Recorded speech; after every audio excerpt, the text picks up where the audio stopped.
This is a really difficult question. Oh, that's a great question. Oh, that's a good question. That is a great question. That's a really good question. I love this question, and I think this really is going to help me kind of meditate and grow on it.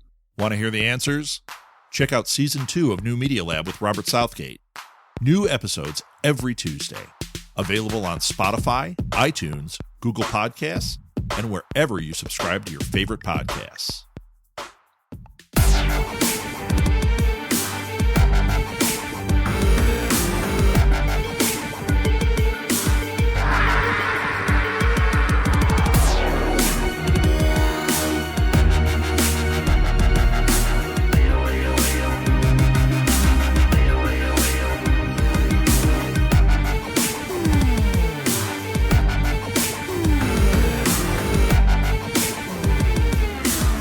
Hey everybody, welcome to Biters. This is Dianne. And this is Marnell. And Jeffrey Dean Morgan as Grumpy Bear is my new spirit animal. I love that he did that just to get that little girl to like bond with him. You know, I watching the show, I'm just like, oh, Judith rules the roost. Yes. I mean, she is given a wide berth. She can go anywhere and do anything. And it kind of sounds like the actress can too. And she has a fondue maker. Yeah. And Jeffrey Dean Morgan is stuck with one too. Dude owns a candy shop. I think he'll be fine. So we are here to talk about Season 9, Episode 9, the mid-season premiere, Adaptation. Welcome back. Yeah. Yeah, if you haven't been listening to our off-season shows, you can go back and do that now. But if you haven't been with us, welcome back. Yeah, exactly. You know, I was thinking tonight, it feels like it's been forever since we podcasted, even though we podcasted same time, same bat channel last week. But we haven't podcasted the new season, so it feels very new. Very exciting. I think that's exactly it. I was really looking forward to getting back to new episodes. Yeah, definitely.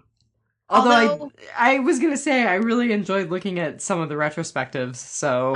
me too. I kind of...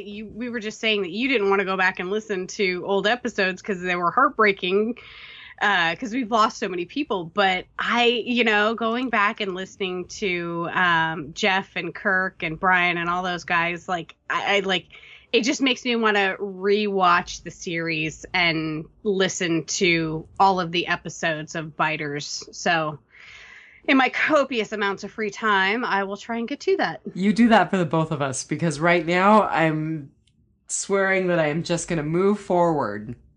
Yeah, you were looking for recommendations of what to watch the other night. And it's funny that somebody recommended a show that we're going to talk a little bit about later. Oh. You'll have to tell me what show that is when we get there. Just a little bit. Yeah, just a little bit. All right. So, how did you rate Adaptation? I rated it a 4.75 compasses to find your way. Oh my God, my rating is so different from yours. I don't have a lot to say bad about the episode. Wow. Yeah. I didn't love it. So I've got to say... No, go ahead. That's totally okay. I gave it 3.8 out of 5 original recipe walkers. That's funny. I like them extra crispy.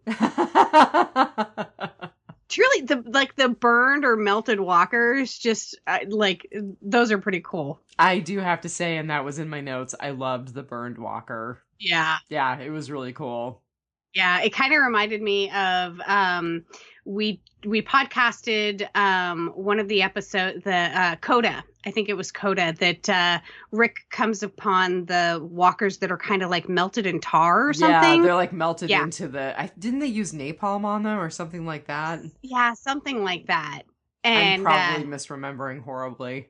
No, but I mean that's exactly what the walkers in the back of that in the truck bed looked like. The one that they were all like black and burned and coming apart. And see, they made me think of the ones in the Grove that came from the fire.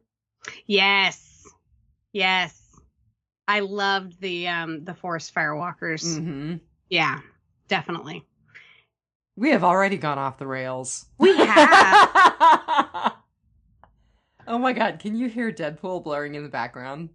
No. Oh, good. Okay. Because I can. At least hubby's watching something worthwhile while we're podcasting. Yeah, good movie.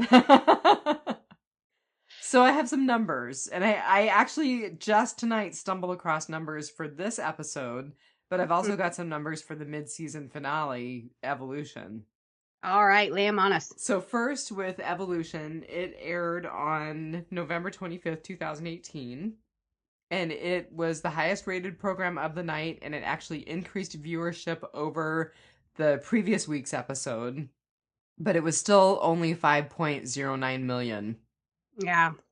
And then the numbers that I found tonight for this episode for Adaptation, 5.2 million. So we're holding pretty steady at that 5 million mark. So what do we think of the whole BS that they are giving the AMC Premiere members? Is that what they're calling them? AMC Premiere, that's the service. Yeah, so they're giving them access to the episodes a week early. Well, you saw what I said to your post on the Biters page, which is that I looked at signing up for it and it looked like a pain. And frankly, I agree with the listener who said, I'm already paying for cable. I don't need to pay another $6. Right. And I don't have the access to it because my cable provider and internet provider basically block AMC because they wouldn't pay the ransom. Right. And it totally looks like you have to have cable access already to be a Premiere member. Yes. So it is not an option for me to watch a week early. Mm-hmm. And I thought that they were just going to do it for this mid-season premiere. Are they doing it with all the episodes? It kind of sounds like they're doing it with all the episodes. And that is really irksome. I mean, it's one thing to maybe give you like a day ahead access, but an entire week for a show that can be so full of spoilers. And by the way, kudos to everyone who watched it a week early and didn't spoil it for the rest of us, because I did not see anything. Not that I was looking, but obviously it comes up on my radar because, you know, I have a podcast. I was not being careful. I was not being careful to avoid spoilers, and I didn't run into any, which was really nice. So, I mean, I guess if they can keep a lid on it, that's fine. But you know that's not going to, like, play out when, you know, you happen upon, like, a sudden death of Jesus. You know? Yeah. So, I don't know how to feel about that. Well, I also wonder what it takes away from the ratings numbers, because I wonder if those viewerships get counted in Nielsen numbers or not. I don't think they do. I can't imagine that the online access ones are counted with Nielsen. They would have to be apart from them and added to, you know. I feel like we're more than a 5 million viewership show. I do have to say, by the way, though, about it being a 5.2 million view for this week, still the top rated show on cable. Still the top rated show on cable. And of course, that's just the 5.2 was it live or same day? Live plus same day, I think. Okay. Yeah. So, I mean, when you add in +3 and plus week, you know, it goes right up. I think that we have dropped off in viewership to the point that, you know, a lot of people aren't watching same day unless it maybe is a season finale or a season premiere or a huge character death or something like that. But I actually talked to somebody online yesterday who told me that she was way behind, and I was really surprised because she was a big fan back in the day, and she just said she really felt like the last couple of seasons had gone off the rails.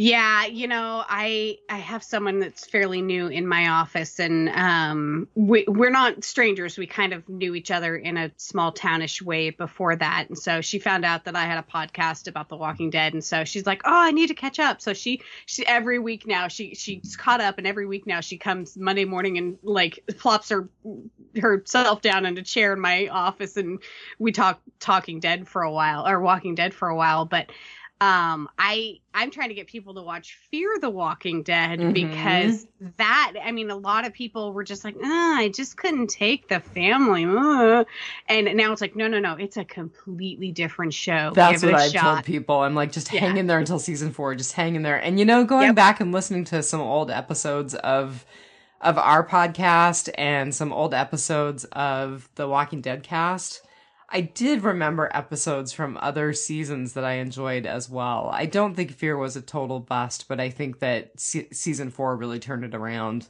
Yeah, I think like between season 2.5 and 3.5, it was a slog.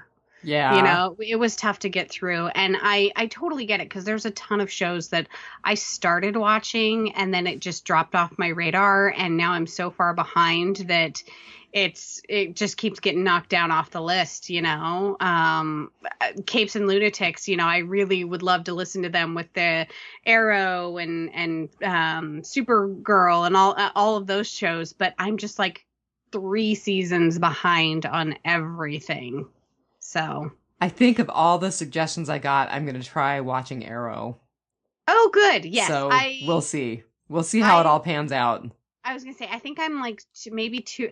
What happens is with all of those shows, they do these crossovers. I know. And what's funny is I've also I haven't finished the Vampire Diaries, but I'm like way up there. I'm like maybe 1.5 seasons before the end of it. And they have a bunch of crossovers with another show, the originals.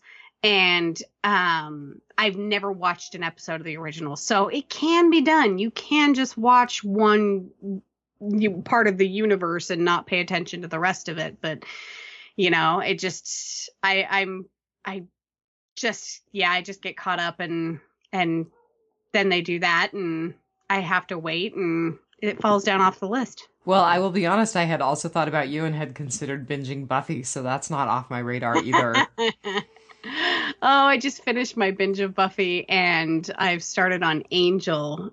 And what I'm going to binge this weekend? Norman Reedus' Ride. Oh, very good. Did you watch last night's episode or Sunday night's episode? I didn't. I want to start from the beginning. Okay. So, had I not... I haven't watched it yet either. I taped it, but I haven't watched it.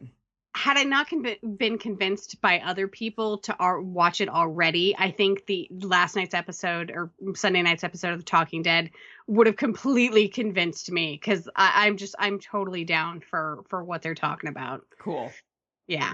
Well, I'm looking forward to hearing you say what you think about it. I need to watch this week's episode too, and we can talk about it next week. Well, I'm just like, it's a motorcycle show. I'm not that big into motorcycles. And then you were like, no, it's Anthony Bourdain on motorcycles, basically. And I'm like, oh, that I get. It's human interest. Totally. That's totally what it is. It's just like The Walking Dead is not about the zombie apocalypse. It's human interest. Yes. It just happens to take place in the zombie apocalypse. That's right. Ride just happens to take place on a motorcycle. Exactly.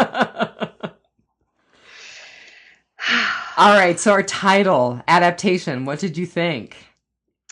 That we have to adapt to the new normal. Right? Okay. That, it's something that we've talked about a little bit before where, in the mid-season finale, I was like, can you imagine how terrifying it would be to be in the zombie apocalypse? And then just when you think you got this down, 10 years in, all of a sudden the zombies are talking to each other and strategizing and they know kung fu and have weapons. And can you imagine how terrifying that would be, to kind of learn that? And then of course find out that it's, average humans in walker suits. But I liked on The Talking Dead how they said that it brings the terror back to the show. And so, it's just another thing that we have to adapt to is just, all of a sudden there's people in walker suits. So I think, the last title before this one was Evolution. Mm-hmm. And I think you're right. I think this one is not so much about the walkers evolving, but about humans adapting. Yeah, and of course the Whisperers have adapted to survive. Yeah.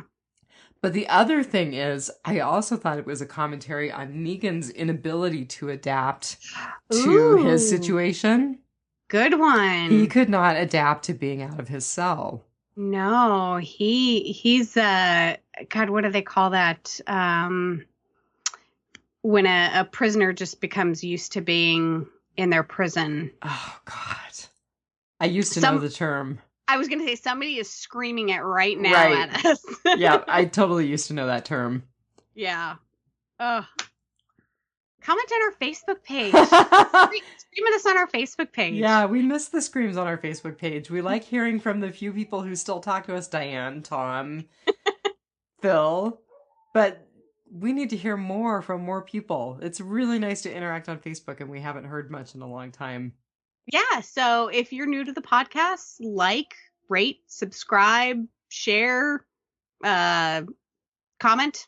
I know we got a lot of exposure for that post that you put up about AMC Premiere because I actually boosted it. So hopefully we'll get some new listeners from that. Yeah. And hopefully some of our old listeners will come back to us. I think they've just been waiting for the mid-season premiere.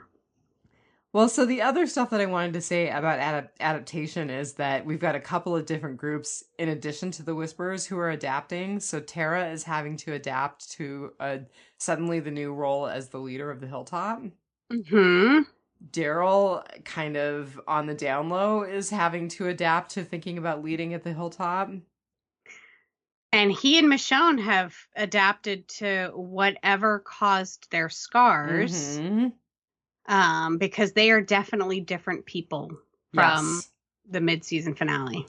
The last season. Much more so Michonne than Daryl. I mean, Daryl is still kind of suspicious and cagey like he's always been, but Michonne is definitely different. Yeah, definitely. And then I think our new group, Luke and Yumiko and oh Magna. My gosh, Magna and Connie and who else? What's the other girl's name? Of course, I don't have that page pulled up. It's Angel Theory's character. Angel Theory's character. Yeah, like I don't know her by her character name. She's just Angel Theory because I've been wanting to do her as a featured cast. We'll get there. Cast, but like stuff just keeps happening. But our new group is showing us that they can adapt to life at the Hilltop. I mean, they're already taking on chores and roles and trying to prove their worth and and having heart-to-hearts with Enid. And yeah, absolutely. I did think that moment between Enid and Magna was really nice. Yeah. I liked that a lot. I really liked, what's his name? Luke. And Luke. Yeah, Aiden, or Alden. Alden, yes. Alden and Luke. Alden and Luke. Yeah. Yeah. Yeah. Well, so our writer was Corey Reed, who has written 15 episodes of The Walking Dead. Including The Next World, which was one of the episodes you were thinking you wanted to retro. Yes. That was Jesus' first episode. Good episode. And how ironic that in a way Corey Reed wrote Jesus' last episode. Yeah. Because he... Oh, go ahead. Oh, yeah. He was co-producer to two of those episodes. And he also wrote Consumed, which I listened to Kirk and Jeff talk about that, and I was like, I need to go back and watch that. That was the episode where Daryl and Carol were at the women's shelter. Yes. Long time ago, I think season 4. I feel maybe even season 3. I feel like I looked at that one to do a retrospective of, but I settled on a different one. So Corey Reed has written a couple of episodes that we both really like. And his other writing credits include Da Vinci's Demons and Medium. Medium was a pretty good show back in the day. You know, I never got into it. And, once again, it just goes to lack of time more than anything. It's not that I was not interested in the subject matter or don't like the actress. I just don't have a lot of time to sit and watch TV. But I've got to break out of the Walking Dead habit a little bit, which is why I'm looking for something else. I know. I've been turning to movies lately because I'm just I can't get involved in another series because it's either going to get canceled before it's time or I'm going to lose interest and it's just going to fall behind. Supernatural's in season like 212. I can't believe that sucker got renewed again. Oh my God. Both of them are going to have to die in real life for that show to end. Oh, that is too funny. I'm sure there are people who feel the same way about The Walking Dead. And that's another one where I'm like, I really wish I had started that and I really want to watch it. But seriously, there's like 212 seasons. Yeah, there's a lot to watch. Yeah. I think actually the number is something like they're at their 300th episode, or they just did their 300th episode because Jeffrey Dean Morgan went back for it.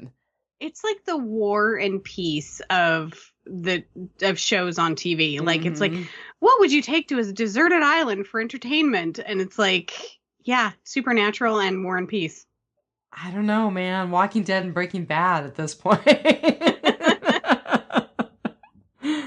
That's one I haven't watched, Breaking Bad. Oh my God, it's so good. And it's not going to get canceled because it's already done. You should invest your time in that. I totally should. But I got to binge watch Ride this weekend. Well, you can do both. I have faith. Maybe. All right, so our director was Greg Nicotero, and there's just nothing to say, right? Right. Do you have anything you want to say about Greg? He has great hair. I was looking at his luxurious locks when he was on Talking Dead thinking, wow, how far they've come. Okay, those three on The Talking Dead were hilarious. Norman Reedus, Jeffrey Dean Morgan, and Greg Nicotero. Mm-hmm. That needs to be like a regular thing. They were hilarious. And okay, so big question. Do you think the four of them with Chris Hardwick did any better than we do at the end of the episode trying to talk in unison? Not even remotely. I'm so glad it's not just our miscommunication. And they actually had the benefit of seeing each other and seeing body cues. So there you go. Right. And they were probably actually reading from a prompter. So, I mean, that's basically karaoke. You should be able to do that. Much easier than that. No, we don't have any prompting. Well, so talk to me about the featured cast, because I actually tried to do a little bit more homework on her and didn't find much. Right. She is a toughie. So our featured cast member is Cassidy McClincy. Mm-hmm. Is that how you say it? Yep. She is 18 years old, and she is actually not very active on social media. And she's the actress who plays Lydia. Our new Whisperer. Yeah. So she only has like 69 tweets. Really? I know. Like, I have over 200. Like, I have like 300 or something. How do you figure out how many tweets you have? It shows at the top of your page. It does, really? Now I feel really dumb. See, I'm like Twitter literate, as in Twitter illiterate. Well, so I was going through her Twitter page, and she basically just tweets and retweets her work, like The Walking Dead and Love, Simon and things like that, which is kind of par for the course. She doesn't have a lot of political views. She doesn't post a lot of like selfies or her food or anything like that. She saves that for her Instagram, which her Instagram's really cute. One of the things that I read is that she and Angel Theory have become pretty tight pretty fast, and that you can tell it by looking at her Instagram, because there's tons of Instagram photos of the two of them together. Yes, in fact, I actually clicked on one, and you had already liked it. So you probably liked it because Angel Theory was tagged in it. Probably. Yeah. So yeah, those two are kind of BFFs on set, but it kind of looks like her and Norman Reedus are also BFFs on set. So she said that he was a little scary at first, and then she just really enjoyed doing those interrogation scenes with him when she kind of got past that, and just really loves him.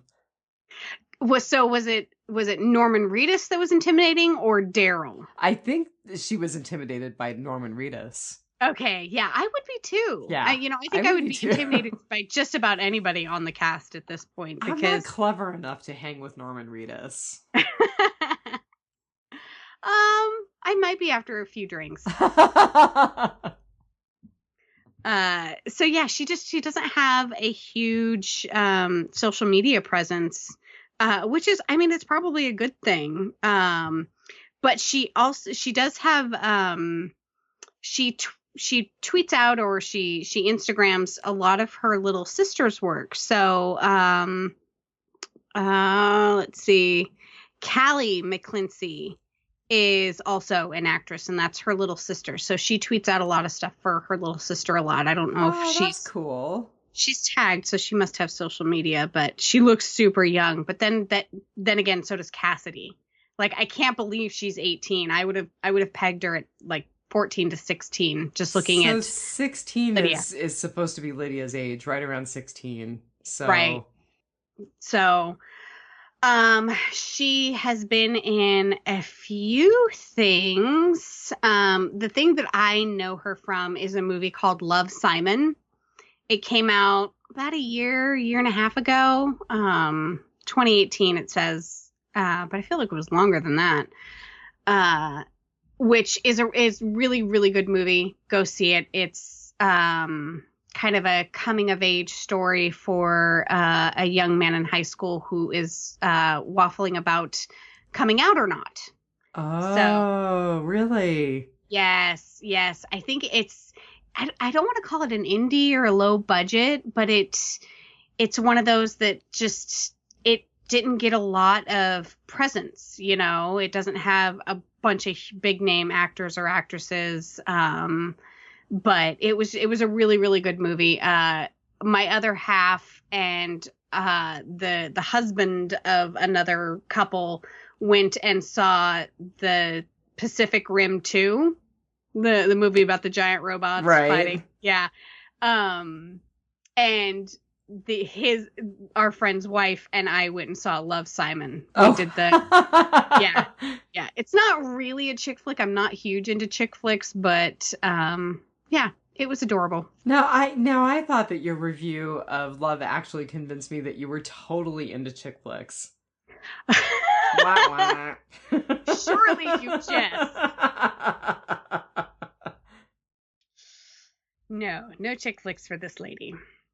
But so Cassidy was also in a show called Lore. She was only in one episode, but it is a show. It's on the list. It looks like a really, really good show. It kind of looks like a Black Mirror type show. It's kind of a anthology, a collective of nightmare mythologies that are rooted in real life horror stories. So that is right up my alley. And she was on Castle Rock, which you've watched some of, right? I have. I think I'm like 2 episodes from the season finale, and it fell off my radar. So okay. So the show that was recommended to you by someone that Cassidy was in was Ozark. I thought that was on the list of recommendations. Yeah, so that would be interesting. She's only in one episode, but Ozark is about a financial advisor who drags his family from Chicago to the Missouri Ozarks, where he must launder $500 million in 5 years to appease a drug boss. And it has Jason Bateman as the star. Oh, all right. And Laura Linney as his co-star. And I really like Laura Linney. Yes. Even though she was in Love Actually. Oh, I don't remember that, but I think I'm blocking it out. She played the sister who constantly answered her phone. Oh, that's right. Yeah. That's right. One of the kind of redeeming characters on the movie. Right. One of the characters that you didn't hate, although you were like, please don't be so stupid. Please don't pick up your phone. Don't pick up your phone. But then I found out why she was picking up her phone. I'm like, okay, the guy she was kind of dating was a jerk about it. So yeah, there's Cassidy really doesn't have a whole lot. She's only been acting for about 9 years, so half her life. I was going to say she's only 18. Right? I find it funny that she has a miscellaneous crew credit for parental guidance. I don't know if that's a show or movie, but she was a photo double for somebody. And I think it's funny that you have a credit for that. So one of the things that I read about her was that she was in Atlanta when she booked her role on The Walking Dead, but she was actually supposed to fly out and move to LA the very next day. So she like canceled her whole big move to LA so she could take this role on The Walking Dead. Wouldn't you? Once in a lifetime role. Oh yeah. Right? Yeah. Because, Lydia is kind of a big character in the books. She's got a big arc, so it's going to be interesting to see if Lydia gets a similar arc in the television series. Right, because, we're totally off book now and anything could happen. Mm-hmm. But it kind of looks like Henry's picking up Carl's old role, and we're going to have maybe the stuff between him and Lydia that takes place in the book with Carl. Very possibly. So, yeah, that's Spoiler really all alert, in case you're not caught up, like 2 years of comic book. I didn't say what kind of thing that they had in the comic books. They could totally team up and be bad guys together, or they could fall in love and like unionize the Whispers and Alexandria. You don't know. I don't know. We're totally off book now. One thing I would like to say, and this is not rude, but it just is really striking. She has the widest mouth of anyone I think I've ever seen. Does she have a Julia Roberts smile? It's hard to say because she didn't smile very much. She cried a lot, but she has a very wide mouth. Huh. I love her eyes. I don't mean that in a bad way. It's just an observation. No, and that's, Julia Roberts has that ginormous smile with like all of her teeth and gums and everything. And, she's been one of the most beautiful women for a couple of years running. And the pictures of Cassidy smiling on her IMDb page, she's not doing a big toothy grin. She's just doing a little Mona Lisa smile. So Right. See, so you're making her self-conscious of her smile. I'm sorry. Cassidy, if you're listening to the podcast, I apologize. Smile. She is gorgeous. Smile, sweetheart. You're not supposed to tell women to smile. Right. You're not supposed to. It's rude. It's rude to tell anyone to smile, but especially to tell a woman to smile. Right? Oh, there's one picture on her Instagram of her smiling. But it looks like she's probably had braces since then. Aha. Yeah. Maybe that's why she only does the Mona Lisa smile. That could be, because, like, the rest of them... Okay, no, there's one. She has a nice smile. When she smiles with her teeth. There you go. But not a Julia Roberts smile. No, actually, it's not. It's not that huge. Interesting. I don't know. Just go back and watch the way that she uses her facial features as Lydia. It's very interesting. She has a very interesting mouth. I'll have to do that. So, yeah, there's not really much to talk about with her. I'll be interested to see where her character goes, how far she goes in the series. And, of course, the series can totally make you as a star. So she already has a credit for something after The Walking Dead. It looks like it's a short. Yeah. Yep. Yeah. So she may have been able to complete that after they were done filming. Actually, what's funny is it looks like it was filmed in maybe 2014, just not released yet. Really? Yeah. The date is 2014. That's a trip. I didn't realize that. Yeah. I didn't either until just now. Yeah. Huh. Maybe they were waiting for her to have her big breakout role. And now they're like, we're going to release that short. She's on The Walking Dead. That's what it kind of looks like, because she's the top billed credit on it. So oh, that's funny. That is funny. It's a comedy sci-fi 6-minute short called Backtrack. Well, I would say I'll have to look for it, but I just don't keep my promises when I say stuff like that. So I'm not going to make any promises. Okay, but I actually just got turned on to short films on. They were originally started to be done on YouTube, but Amazon has a whole bunch of them now. And they have these like anthology series that, I mean, they're only like 6 minutes long, and they look like don't get me wrong, they're very, very well done, but they look like they're kind of done for like an AV club or a college project or something like that. They're low budget, and like the special effects are actually slightly better than Sharknado, but nothing huge and blockbustery or anything. But I've started watching these just like little piecemeal short movies that people kickstart and then put on YouTube or Amazon or other streaming services. So maybe I'll have to go find Backtrack. Okay, that is really not something that requires your commitment, because you don't have to worry about a 6-minute short getting a cancellation. Right? It's the perfect show or movie for the modern attention span. That is really sad. Hey, I was raised on News Bites and MTV, so I'm lucky I have a 6-minute attention span. I can't even remember what I was saying. All right, Dory, should we head to the Whisperer's Corner? Just keep swimming. Whisperer's Corner is going to be huge, and we're already like 40 minutes in. I know. So the first thing I have about the Whisperer's Corner is probably the hardest thing, which is we found out that Denai Guerrera is leaving The Walking Dead.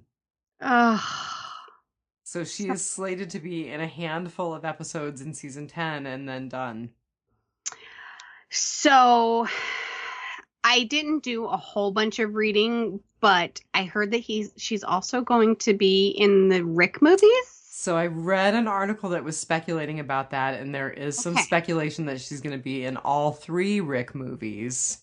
Wow. So the fan theory that was kind of brought up in this article was maybe she's going to take Judith and RJ and leave Alexandria and go searching for Rick.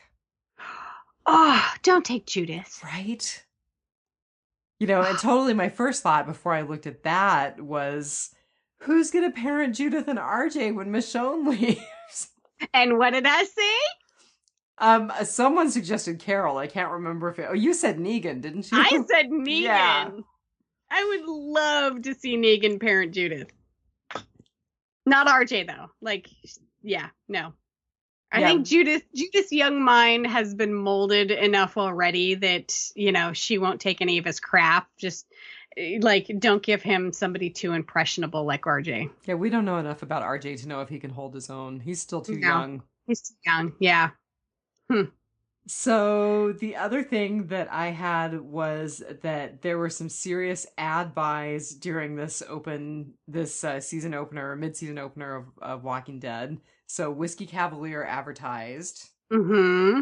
CBS All Access advertised with Sonequa Martin Green as their spokesperson. And Ms. Marvel advertised. Huh. So for those of you who are part of the Marvel comic book fandom, Ms. Marvel is coming out on March 8th in theaters. That's going to be a good one. I thought it was interesting that they went ahead and let other networks ad buy, and that they let Sonequa Martin Green and Lauren Cohan both talk about their new programs. Yeah. I guess anything for $1. Is that what AMC stands for? Anything money can buy. Right. That's awesome. I do have to say that I am kind of thinking about watching Whiskey Cavalier, at least watching the first one and seeing what it's like. Of course. I haven't watched any of season 2 of Discovery. I had a really, really hard time season 1 because it's not the Star Trek that we're used to. It's pre-Federation Star Trek, so they're all about like war and stuff like that. And the Star Trek for me is to seek out new life and new civilizations. So it's a scientific and anthropological journey, and so but I do plan on continuing to watch Star Trek Discovery and Sneak with Martin Green and everything. So yeah, I will definitely catch some Whiskey Cavalier. I've got to tell you, I haven't watched Discovery because it's one more service I'm not paying for. I know. They just keep adding it on. So Netflix raised their price. Hulu dropped theirs. So that cancels each other out. I still haven't gone back to Hulu, and I should because I need to watch The Handmaid's Tale, but I still haven't gone back. Yeah, you totally need to watch The Handmaid's Tale. And there was something else on Hulu that is one of their productions that I wanted to see, and I can't remember what it is now. But yeah, you have to pay for everything at some point. It's all, I really, really wish everything was a la carte, where you could just buy the channels that you wanted. We're getting to that slowly. Slowly. Yeah. Yeah. Not quick enough for my budget, but. Yeah, right. So you got anything else in Whisperer's Corner? I do. So do I. So you go first and then I will pick up. I am so excited that we have another crossover character joining Fear the Walking Dead. Another one? We talked about Dwight. Yes. So, for anyone who hasn't listened to our mid-season or our off-season shows, and who, lives under a rock, Dwight will be joining the cast of Fear the Walking Dead. Season 5 crossover. So they've just started releasing pictures of them on set, and it remains to be seen whether or not Dwight's friend or foe. But of course, we still have Alicia and Strand and Morgan. So it will be interesting because Dwight left The Walking Dead before our 6-year time jump. So they have the possibility of he's in the past just after All Out War and, then eventually coming back to the main show 6 years, in the future. So it's going to be interesting. Or will they keep him there? And I asked the question again. I asked it when we first talked about it, but will we ever find out what happened to Sherry? I think we will. I definitely think we will get some sort of resolution to that. Like I said, I don't think that they're going to leave that one in the wind. Yeah. So yeah, Austin Emilio on Fear the Walking Dead. Who is also guesting on Ride this season. Oh, that's right. Just to talk about your new love. I'm actually super excited. Like, it was funny. I watched Talking Dead on Sunday and I was like, oh, now we really have to watch Ride. And I completely forgot about it because my work has been so frantic lately that when I rewatched Walking Dead and Talking Dead after I got home today, I was like, oh, that's right. I got to watch Ride this weekend. Mm-hmm.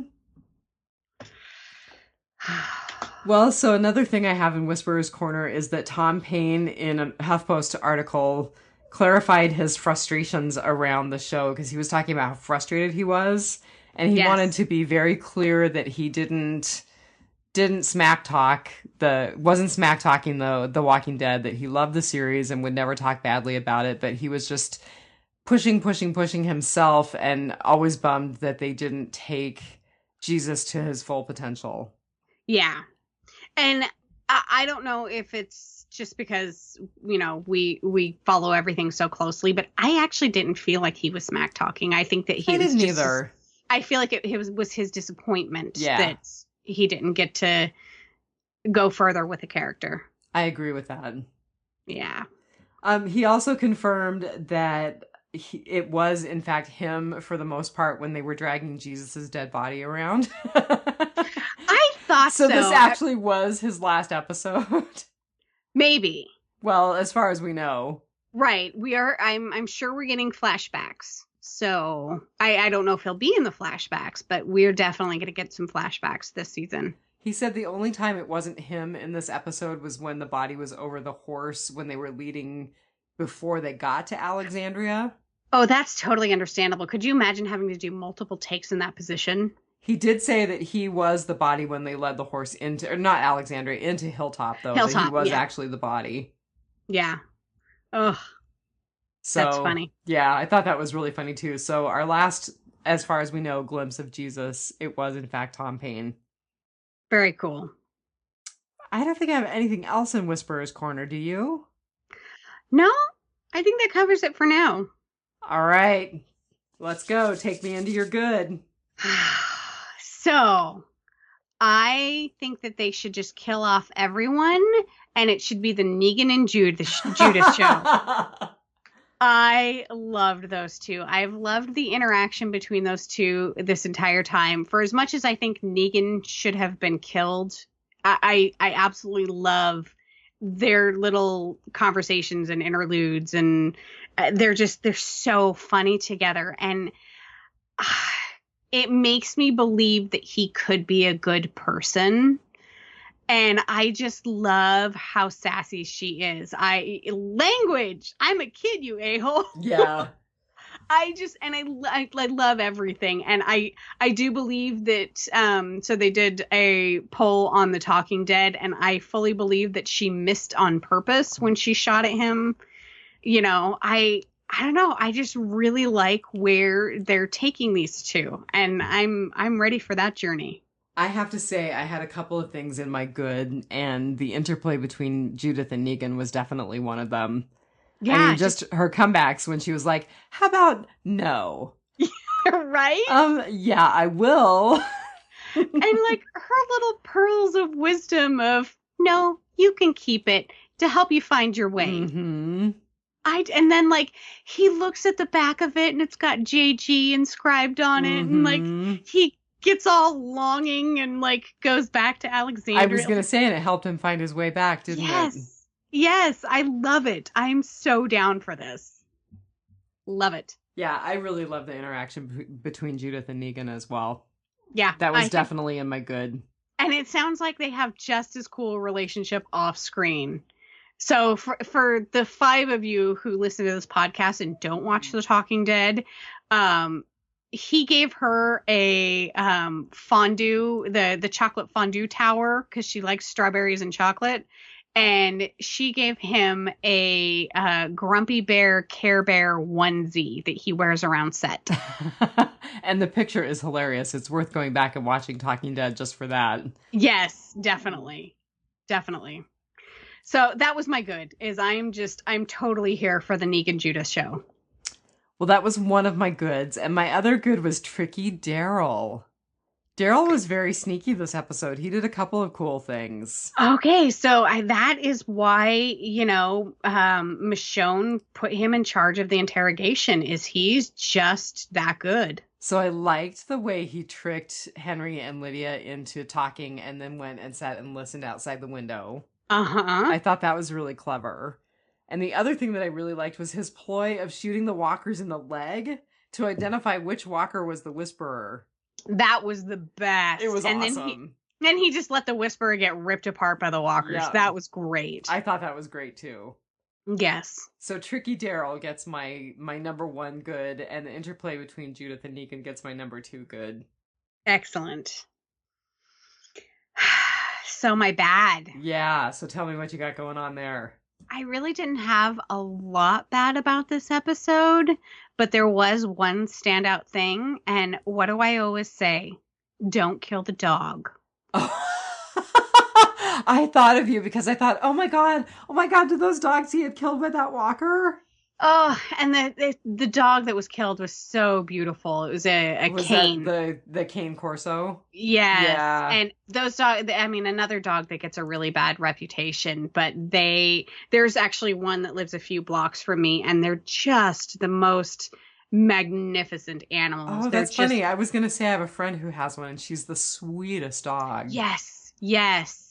But I mean, they're just giants. They're so imposing, but they're the sweetest dogs. Yeah. And of course, that's on Talking Dead. That's what Jeffrey Dean Morgan said was like, sweetest dog. But they made the point that Jeffrey Dean Morgan is a huge animal lover, so he would be like you or me. He would be like, that dog is so wonderful, as it's chewing his face off. So right.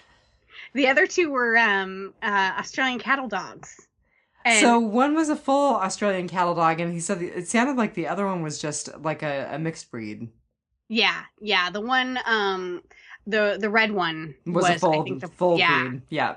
Yeah, and the blue one had a little bit something different in them, but yeah, I mean, I just don't kill the dog. Like, I know that they were bad dogs, and I said the same thing about when they killed the pack of dogs that was stalking our group and ate them.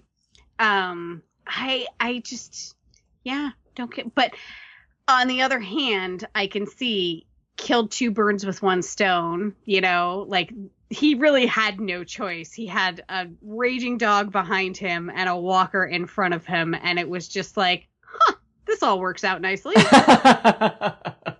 So I get it, but I just, No, I thought of you, but did the dog die? And the other thing is immediately when I saw all three of those dogs, is I was like, we are 10 years into the zombie apocalypse. Yes, you are going to have rampaging wild dogs, but they are not going to be breed specific at all. They're also not going to look that clean. Right? Just groomed. They're going to be totally gnarly. Although I have to say, so did you see that Tommy Turvey, the trainer, was on Talking Dead talking about the dogs? I did. That's the trainer who's going to be at the Sonoy Dead Bash. Oh, good. Yeah. I was just looking at their Facebook page, Saturday, May 25th, and Sunday, May 26th, the Sonoya Dead Bash. Yes. So check out their Facebook page. Friend of the pod, Thomas O'Mara, is helping out with that. So it's going to be a good time. Looks like they're going to have a lot of interesting people there. Yeah. I really wish I could go. You and I just need to travel one of these days. Just quit our jobs and instead of following the Grateful Dead, we'll follow the Walking Dead. There you go. I like that. So what was your bad? So mine, and I don't know, you'll have to tell me if you got part of the show since you get it on iTunes, but the voiceover intro before the cold open, did you get that? Oh, I hated it. I did too, and I will tell you why. So I listened to an old episode of Biters that Kirk and Jeff did together, and they were talking about they hate it when they tell you and not show. And that's exactly what they did. They told us and they didn't show us. And I didn't feel like we needed to be told all of those things that Michonne was telling us in the voiceover. We knew those things. Yeah.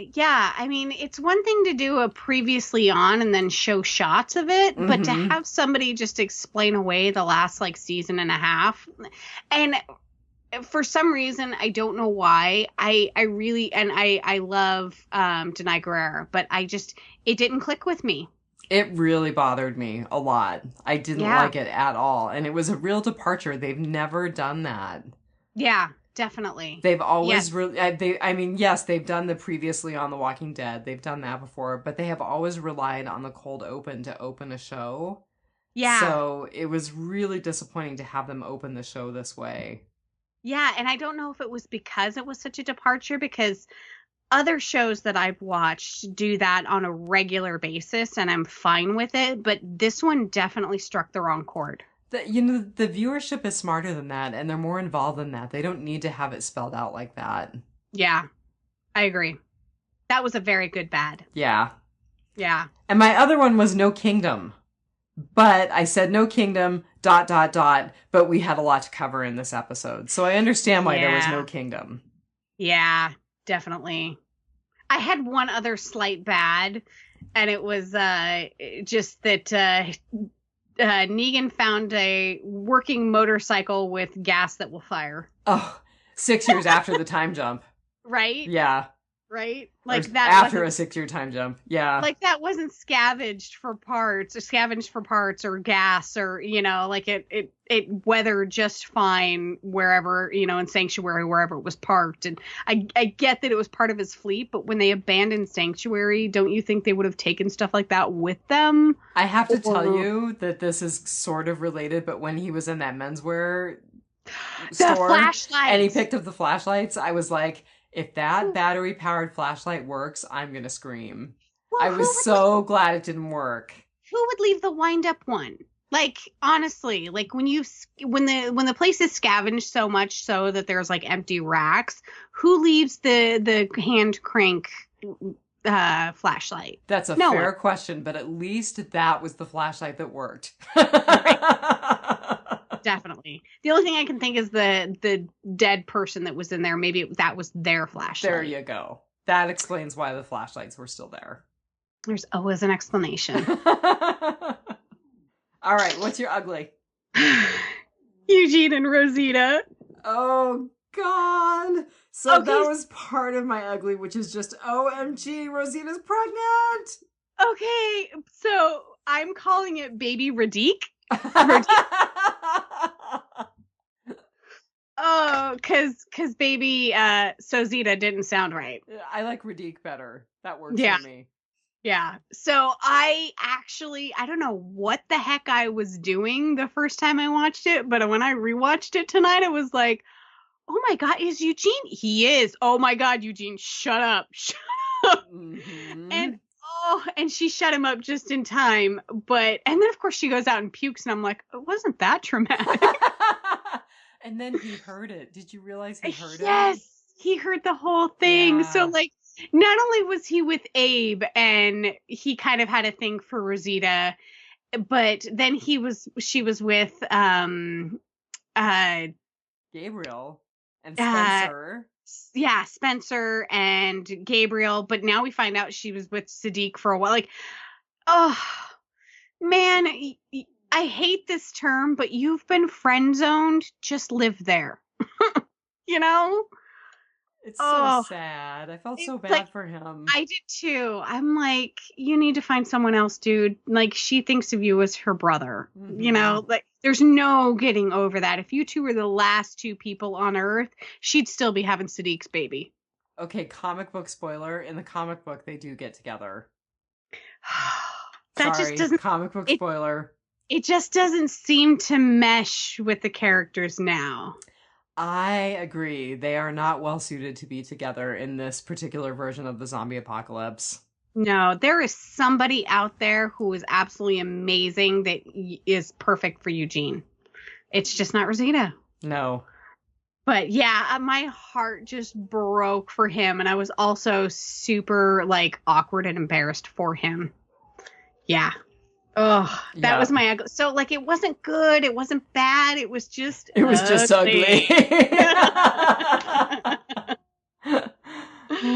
So we've been on the same page about a lot of stuff. What was your other ugly? My other ugly was just Lydia. It was it was a good ugly because I thought that the actress did such a great job. It was such a good introduction of the character. I really enjoyed watching Cassidy McClincy bring her to life. Okay, I thought here's she did the thing. a great job.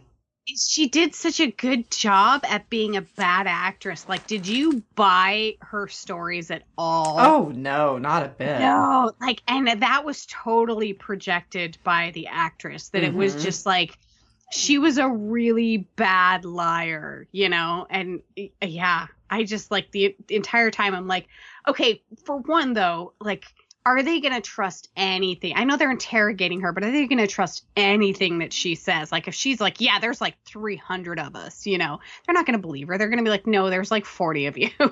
And if she's like, no, it's just my mom and I, they're like, no, there's like 40 of you. Right. The answer is there's like 40 of you, period. Yeah. And you do have names. Like, I was watching Resident Evil, all the Resident Evils the other day. They were on cable, and I just had them on in the background. And even the girl that like didn't like her name before the apocalypse renamed herself Kmart. Like, you have a name. Oh just my give God, it to that's them. hilarious. I haven't watched those movies. That is hilarious. Yeah, so the girl was found in a Kmart, so she just decided to like, her name was Kmart from now on. That's funny. So like, what's the heart? I guess, you know, name, rank, and serial number. I don't know. Like, you give them your name. Like, you have a name. Like, just give them your name. Well, the thing about the Whisperers is they depersonalize themselves by giving up their names. But like, if you were a scared teenage girl and people were possibly going to kill you after you watched them, yeah, wouldn't you just be like, my name is Geraldine? Yes. You know, like, yeah, no. You would totally, like, you could tell them anything just to get them to stop torturing you. And by the way, are we above torture? Like, our group has been through a lot. Like, I could, at this point, I'd be like, yeah, maybe I'll give her an Indian burn. See what comes out of it. Well, they're certainly using some psychological torture already, so definitely, and the threat of physical torture. Because I totally believed Tara and Michonne. Oh, did you like what Norman Reedus had to say about him choosing as an actor for Daryl to be outside of the cell while that interrogation was going on, and just observe the interrogation and kind of pick up on the captive's body language and kind of try to figure her out? I love that. I love that. That's such a great technique, and I'm so glad that they still want the actor's input. You know, that they you know, what do you think Daryl would do in this situation? You've been playing him for 10 years. You're in his head. What do you think he would do? That's exactly what Daryl will do, and it's the smartest thing. Absolutely. Absolutely. So that was my ugly. Just Lydia and how great the actress was. I have to say, by the way, that it is not my stomach that's been growling for the last 20 minutes. It's my stupid, ridiculous little dog sitting outside the door going, "Let me in so I can bark at you when you let me in." I took so many precautions because we're dog sitting. I took so many precautions about dog noises tonight. So, yeah, that's all on you. There are no precautions in this house. It just is what it is. That's funny. It's ridiculous. All right, so Rotting Potpourri, what you got? So there was a scene early on when it was just Daryl and Michonne, and they were talking while they were bringing Jesus's body back, and she was thanking Daryl for trying to find Rick for her. For trying to find Rick for her, and for everything after. So that's a little hint as to we're going to get some of that backstory about their scars, because those two have definitely been through something unique to the rest of the group. And I think they touched on that in The Talking Dead. They did. Yes. Yeah. Yeah. Daryl's, Norman Reedus said it was a BDSM moment between Michonne and Daryl. Yeah. Oh, not the direction they thought they were going to go. Right. But I am burning for that explanation. Like, I just wish I could fast forward time and find out, you know, maybe I should pay for the AMC premium, but no spoilers. I want to know, like, I can't imagine what it is or what it could be. And I think anything that I imagine is either going to be way worse than what they went through or not bad enough. So I'm dying for that. I think you're going to get it. They've hinted at it. The showrunners hinted at it. I'm pretty sure you're going to get it. Yay. So do you have anything? Oh, I've got a lot. So mine started out with just kind of adding up in my head all of the things that we talked about in the mid-season finale that we had to kind of close up in this episode. So the introduction of the Whispers, Jesus's death, Henry's storyline, Negan escaping, getting a new group, and then Michonne's backstory.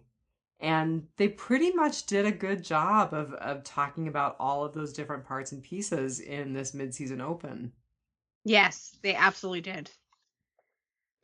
I liked the cold open. I really thought that the moment where they showed the Whisperer unlatch the graveyard was super creepy. The gate to the graveyard.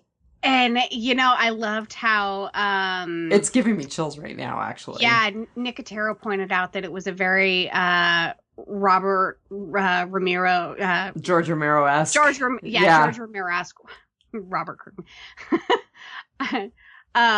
It was Robert Kirkman meets George Romero. Creepy graveyard, fog, nighttime, you know, and then of course what we've been saying is all of a sudden the dead are colluding, you know, like that's just, it's terrifying. It's terrifying. Mm-hmm. Oh, yes. Love it. I liked that we got a chance to see the hilltop through Luke's eyes. I thought that was really interesting. Definitely. And, like you said, I love that the group is really trying to integrate themselves into Hilltop, since that will be their new prospective home. Mm-hmm.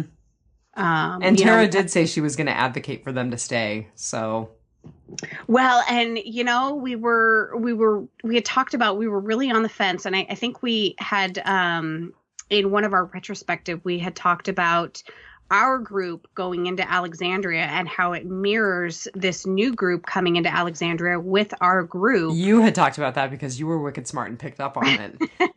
Well, and to think about where our group has come from, they went into Alexandria and just things went haywire, So I would definitely be very wary of bringing in a new group, and especially after whatever Michonne and Daryl have been through and everything that we went through with the Saviors. And I would just, there's just that parallel there where I wouldn't want to bring in, I would want to do everything I can to help the living that, can be helped or need to be helped or are deserving of help. But, you got to look out for your own. And that's kind of what both groups are trying to do. So, putting them in Hilltop, not that here, we don't trust them, you take them. Which is kind of the way it felt.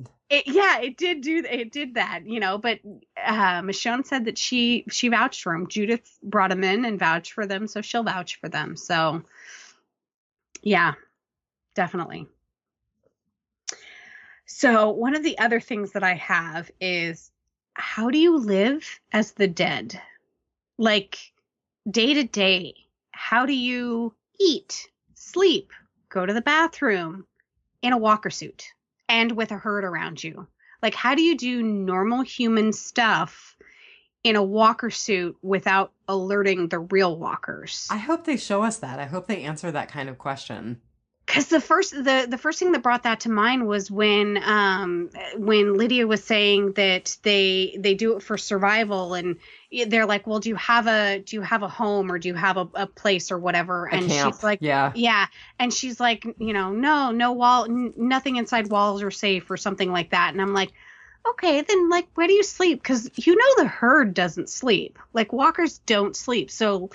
Do you just lay down and take a nap wherever and just catch up with the herd? Or do you sleep in shifts and make the herd go in circles? How does this all work? I have so many questions. I hope they show us.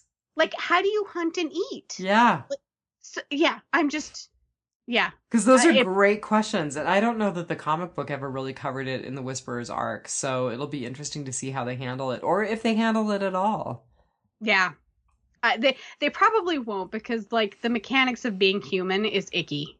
Well, they don't have to show us everything. I am super curious about their bathroom habits, though. Drop drawer walker suits. Oh, that's crazy. Back flap walker suits. Walker suit onesies. Oh, $1 million ideas. Sell them on Amazon. Sell them on AMC's store. They're probably already available. Walker onesies. Yeah. That's amazing. So I liked it when the group came back to Hilltop with Jesus over the horse. I actually cried. Okay, I have. Enid/Aaron almost made me cry. You had an emotion. I did. It's I blinked back tears. Yeah. That was tough. Just those two looking at each other, and I was like, nope, I'm not crying, you're crying. Yeah. And then the haunting music. I loved the music when they brought Jesus back. Bear McCreary always does such a great job with the score. Yeah. It was definitely it was very familiar. I feel like it reminded me of something that I can't remember. It's kind of like one of those, you smell something and it takes you back to a memory, but it's right on the edge and you can't remember. Mm-hmm. Yeah, the music was great. Did you notice that we saw Tammy Rose again? Yes, I did. She's popping up more and more. Yeah. She said, Tara, Jesus trusted you and we're all looking to you now. Okay, so do you feel that it's going to be Tara, or do you think it's going to be Tara/Enid, since Hilltop's not going to be Maggie's domain? I think it's going to be Tara, with Daryl kind of running the show on the sly. Yeah, that's very true. He's going to have to kind of circle around Hilltop and keep it in his radar. Mm-hmm. Yeah. So did you think it was totally lame that Negan got his jacket back? Kind of. I was like, oh, of course at this warehouse there's going to be a leather jacket that looks just like his old leather jacket. Come on. Yeah. Yeah. I was like, dude needs a Players Club jacket or something. Yeah. Give him a jean jacket with a Budweiser logo, something. Like, what are the odds you're going to find one leather jacket that fits you in that cleaned out store? Mm-hmm. And there was so if you watch Talking Dead, they told you about the Easter egg. Yeah, that was a cool Easter egg. But so for some reason, I flashed when they were showing the front of the men's wear store that he went into. Mm-hmm. It reminded me of something, and so I Googled it, and it is strikingly similar to Jeffrey Dean Morgan's candy shop. Oh, that's really funny. It's that very old-timey front look, and I don't know if that's coincidence or just because they can film in, this like kind of abandoned town or wherever they're filming it. But it just, if you Google Jeffrey Dean Morgan's candy shop and like look at a picture, it looks really similar to the front of this menswear store. And I don't know if that was an Easter egg, like the season 7 episode 1 Easter egg that they put in there. But yeah, it was just a funny little side note. Which, for people who didn't watch The Talking Dead, the Easter egg, which I totally missed it, I wouldn't have caught it if Greg Nicotero hadn't talked about it, was that the clearing that Negan is in when he gets sick after drinking the bad water is the same clearing where he killed Abraham and Glenn. And he was on his knees in like the same position. Yes. And there was a little bit of recognition that, that was a thing. I didn't pick it out as an Easter egg, but it definitely was. Why did they show him drinking water and then show him puking in a different area? Mm-hmm. That was definitely put there for a reason. I just would have never known what it was unless I watched The Talking Dead. Because I just figured he had heat stroke because he kept stripping off like his backpack. I figured it was bad water. Yeah, well, and he was making bad decisions and, drinking bad water and everything. And like he took off like one of his layers and everything. And that's, one of the things that you start to do when you get heat stroke and you throw up and you get discombobulated. And so I just thought he had heat stroke. But yeah, that was definitely a cool moment that they put in there. So I also loved that he was totally caught off guard by being out in the world again and having to deal with walkers again. Like when he saw that first walker that came up to the van that he was sleeping in, it was so apparent that he hadn't had to deal with a walker in such a long time. Yeah. And, before when he had to deal with walkers, it wasn't in a life and death scenario. I mean, he had minions to dispatch walkers. He always had someone around him. He made walkers for fun, so to be confronted with one without his precious Lucille. And then, of course, it had to be one with a face carved off because, of course, that's a nod to the Whisperers. I thought it was super cool. Yeah. And I really liked that he was just totally taken out of character.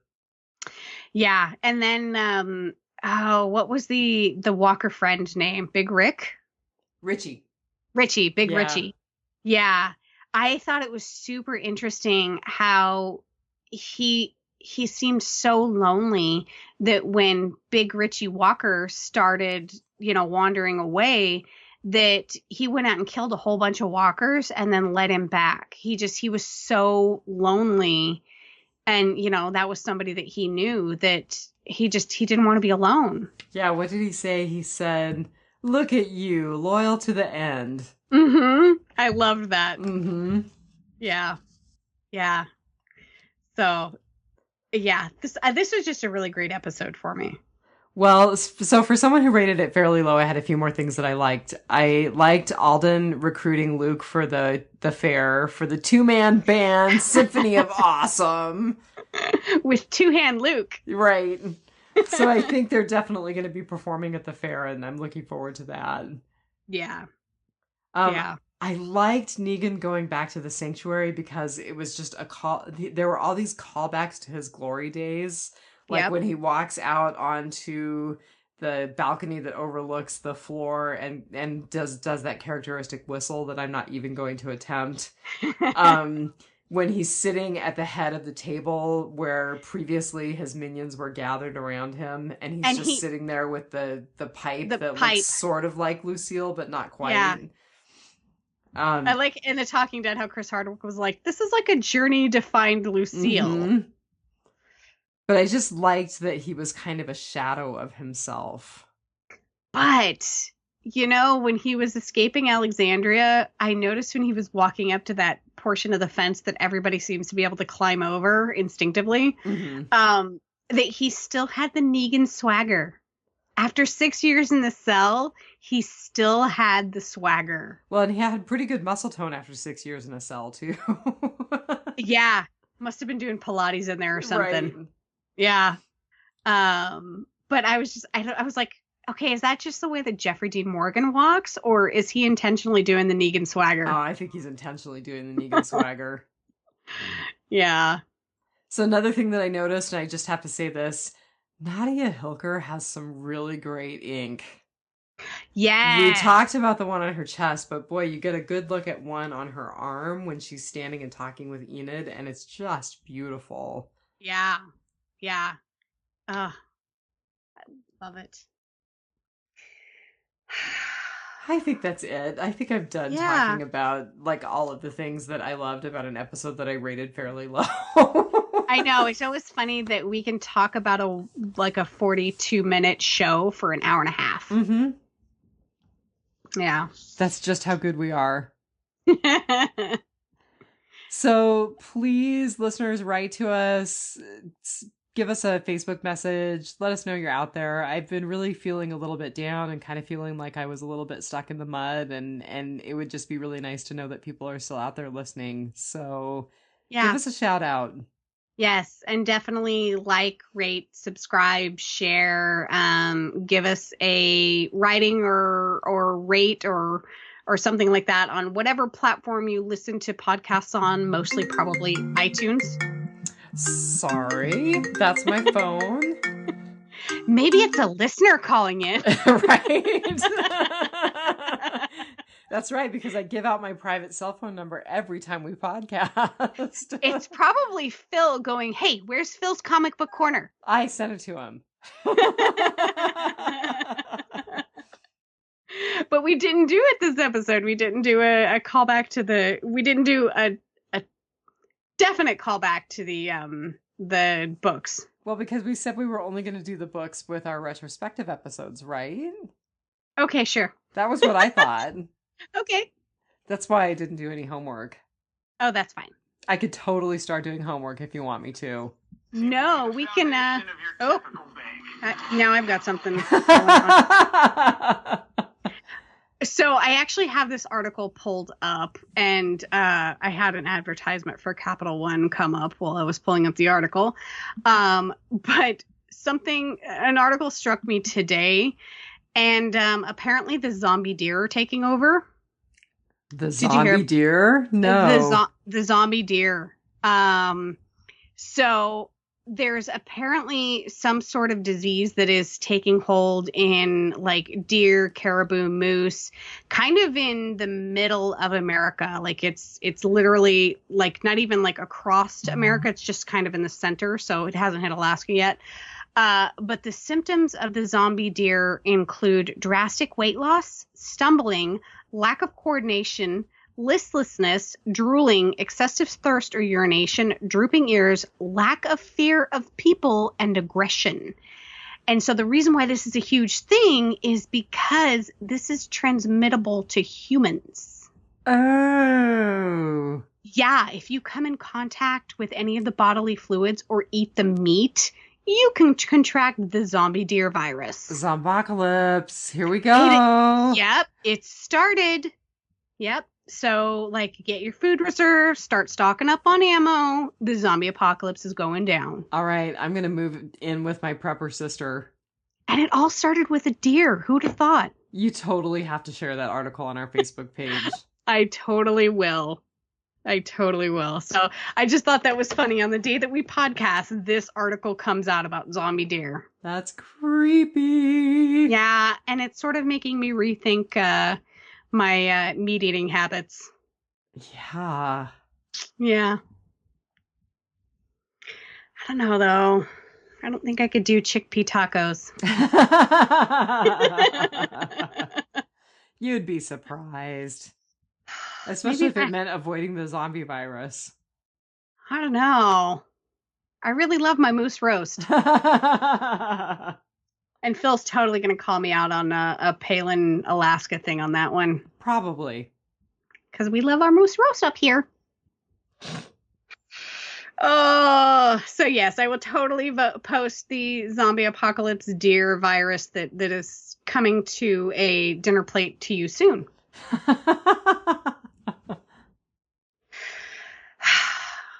But I think that's everything that I have. Well, I think I'm about talked out for the night, too. All right. So until next week, Just remember, take it one dead day at a time. You did a terrible job. That was Nicotero-esque. No, I think that was our best one. All right, everybody. Have a good week. Have a good week. Bye. Bye.